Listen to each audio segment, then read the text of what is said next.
Welcome back everyone. आज हम बात करेंगे 3 ऐसे तरीकों पर जहां से पाकिस्तान क्रिप्टो का असली फ़ायदा उठा सकता है। और ये सिर्फ कोई आइडियाज़ या थ्योरी बेस्ड एग्जांपल्स नहीं, लेकिन रियल कंट्रीज़ के एग्जांपल्स के ऊपर बेस्ड है। सबसे पहले बात करते हैं रेमिटेंसेस की। 2024 के अंदर पाकिस्तान ने अराउंड $34 बिलियन की रेमिटेंसेस रिसीव की, लेकिन एस्टिमेट्स के मुताबिक अराउंड 10 to 15 बिलियन पाकिस्तान में हवाला या हुंडी के इलीगल मीन्स के थ्रू एंटर होता है। तो अब सवाल ये उठता है कि लोग इलीगल तरीके क्यों यूज़ करते हैं। सबसे पहला रीज़न है रेट।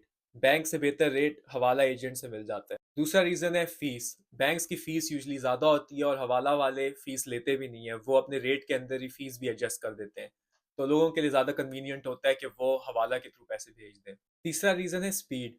बैंक से जो पैसे भेजने में 3 से 7 दिन लगते हैं, वही पैसे हवाला के थ्रू आप सेम डे पहुंचा सकते हो, वो भी कैश में। एक और रीज़न है एक्सेसिबिलिटी। रूरल एरियाज जहाँ पे बैंक की ब्रांचेस भी नहीं होती, हवाला एजेंट्स वहाँ पे खुद पहुँच के कैश दे देते हैं।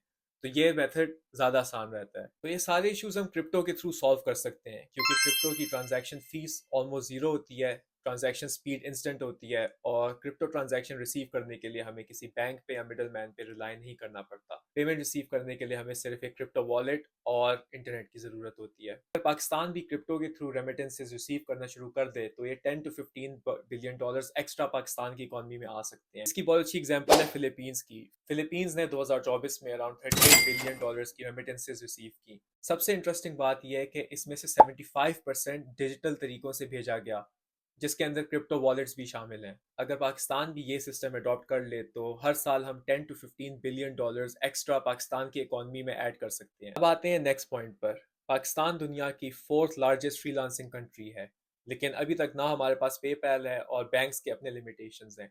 यहाँ अगर हम एक पेमेंट्स प्लेटफॉर्म इंट्रोड्यूस करें जो क्रिप्टो के थ्रू फ्रीलांसर्स को अपनी पेमेंट्स रिसीव करने में हेल्प करे, उससे फ्रीलांसर्स के लिए बहुत आसानियां पैदा हो सकती हैं। तो के ज़रिए हमारे फ्रीलांसर्स को उनकी पेमेंट्स इंस्टेंटली और बेहतर रेट के साथ मिल सकती हैं। इंडियन फ्रीलांसर्स ऑलरेडी ये मेथड्स यूज़ कर रहे हैं और उनकी फ्रीलांसिंग मार्केट बूम कर रही है। लेकिन इस मेथड के पाकिस्तान में सक्सेसफुल होने के लिए ज़रूरी है कि पाकिस्तान क्लियर और कॉम्प्रहेंसिव रेगुलेशंस इंट्रोड्यूस करे। अब बात करते हैं क्रिप्टो माइनिंग की। पाकिस्तान के अंदर हाइड्रो और सोलर पावर की काफ़ी पोटेंशियल मौजूद है, और ऊपर से पाकिस्तान में सरप्लस इलेक्ट्रिसिटी भी है। तो अगर हम ये रिसोर्सेज बिटकॉइन माइनिंग में यूज़ करें और वो बिटकॉइन अपने नेशनल रिजर्व्स के अंदर ऐड करें, तो हमें बहुत फ़ायदा हो सकता है। माइनिंग के through Pakistan 40 to 50 million dollars per year generate कर सकता है। इन पैसों को हम अपने डेवलपमेंट में या लोन्स वापस करने में यूज़ कर सकते हैं। और क्योंकि बिटकॉइन एक अप्रिशिएटिंग एसेट है, हम अपनी रुपीज़ की इन्फ्लेशन को भी ऑफसेट कर सकते हैं। लॉन्ग टर्म में इससे पाकिस्तान के नेशनल रिजर्व्स को बहुत ज़्यादा फ़ायदा हो सकता है।